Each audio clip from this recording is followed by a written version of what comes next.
O Planeta ESPM está de volta. Estamos aqui com Rogério Pagnan, jornalista da Folha de São Paulo, e com Daniel Bramati, presidente da Associação Brasileira de Jornalismo Investigativo. Daniel, quais ações a Abrage toma contra a liberdade de expressão e a liberdade de imprensa para defender? A gente tem como um dos pilares da Abrage a defesa da liberdade de expressão e da liberdade de imprensa. Todos os nossos programas, de alguma maneira, estão relacionados a essa bandeira, alguns mais diretamente e outros menos. Temos um programa chamado Ctrl+X, que é para monitorar a censura judicial, ou seja, os pedidos que correm na justiça de retirada de conteúdo das redes, né? Muitas vezes esses pedidos têm fundamento porque o conteúdo é criminoso. Mas também nesse contexto, tem gente que está querendo tirar, suprimir conteúdo simplesmente porque se sente incomodado com aquilo. Então tem notícias que são alvo de processos e, infelizmente, a nossa cultura democrática ela é tão pouco concreta ainda, né, tão pouco madura, que muitas vezes os juízes de primeira instância eles acabam acatando isso, apesar da Constituição garantir a liberdade de imprensa. Geralmente essas decisões caem na segunda instância ou quando sobem para o Supremo, mas o estrago já está feito, né? A censura judicial é um problema no Brasil. Outros programas da Abrage, tem um programa voltado especificamente para a segurança dos jornalistas, que é o Tim Lopes, depois a gente pode falar um pouquinho mais sobre ele. E os próprios programas de aprimoramento profissional que a Abrage faz, de alguma maneira a gente está contribuindo para a consolidação desse ambiente de liberdade de expressão. Rogério, você pode compartilhar um pouco conosco a sua experiência como jornalista investigativo ao escrever o livro O Pior dos Crimes? Então, eu vou aproveitar para mostrá-lo. Eu trouxe esse para você, viu, Daniel? Opa, obrigado. De presente. A Sara já até leu o livro.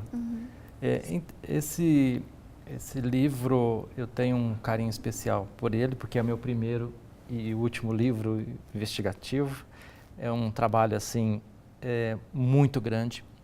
Eu acompanhei esse caso durante 10 anos no total.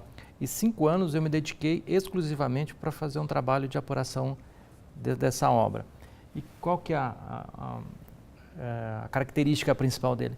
Que eu levo o leitor a um ambiente que um jornalista investigativo consegue chegar, que uma pessoa comum, um leitor comum, ele não consegue. Então eu trago os bastidores dessa investigação, né? Eu trago informações exclusivas, principalmente daquela que todos os lados eles querem esconder, tanto no caso dos condenados, da família Nardoni, também da polícia. Então, o jornalismo investigativo, traduzindo, seria você publicar, divulgar aquilo que as pessoas querem esconder. Então, quando a pessoa te oferece um material, não tem nada de investigativo nisso. E uma coisa que é impressionante nessa obra, que ele mexe com um caso, nos casos mais famosos, e é um caso muito polêmico e mexe com muitas paixões, que inclusive é o combustível que leva as pessoas a manifestarem, do jeito que elas estão manifestando agora. E é engraçado que esse livro, ele teve nas redes sociais muitas pessoas que criticaram assim duramente, sem ter lido, né? Uma coisa que eu vi surgir no Brasil, que é uma coisa que é rara, pessoas fazendo resenha do livro sem ter lido. Criticando, olha, como que pode isso? Quem lê, né, vê que é um trabalho que eu não defendo não defendo o outro, né? Na verdade, eu defendo a sociedade. Porque quando você tem uma justiça fraca, quando você tem uma investigação ruim, a única pessoa que sai prejudicada é o inocente. Porque se é uma justiça ruim, uma polícia ruim para o culpado, só pode beneficiá-lo de soltar. Então, não é uma defesa de criminoso, como algumas pessoas falaram, é defesa de nós que somos inocentes. Porque se, a grosso modo, um policial mal intencionado, ele fala, olha, eu vou colocar a Sara na cadeia e fraudar informação, fraudar laudos para chegar a isso, nenhuma sociedade pode admitir. Um advogado me falou, uma injustiça cometida contra uma pessoa é uma injustiça feita contra toda a sociedade.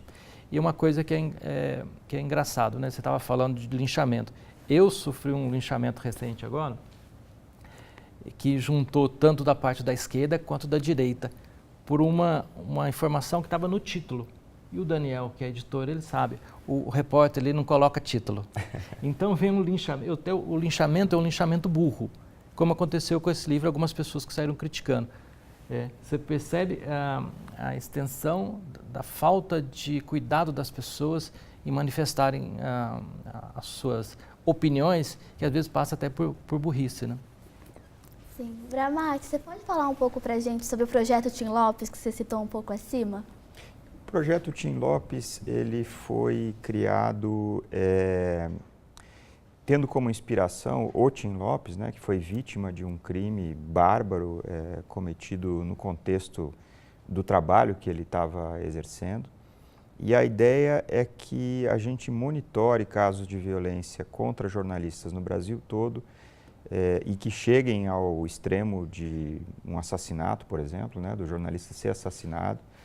E o projeto contempla duas etapas, digamos assim, quando acontece isso, né? Primeiro, ir ao local, vai uma equipe da Abrage e toma ciência de todos os aspectos que envolvem o crime contra o jornalista. A Abrage notifica todas as autoridades possíveis de que a gente está fazendo esse trabalho e que a gente precisa fazer esse trabalho com segurança e que é importante não deixar um crime contra um jornalista impune, né? Porque um crime contra um jornalista quase sempre é um atentado contra a democracia também.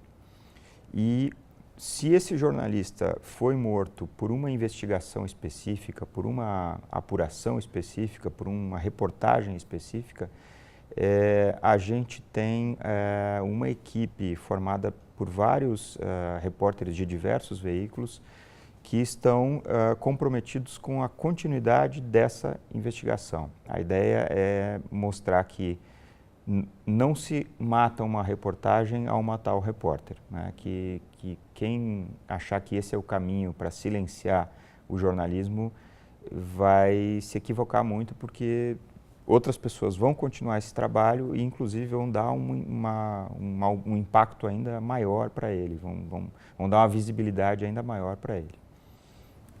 Rogério, com todas essas agressões e possíveis censura, o futuro jornalista fica com receio de seguir nessa área do jornalismo. Que dica você daria para eles?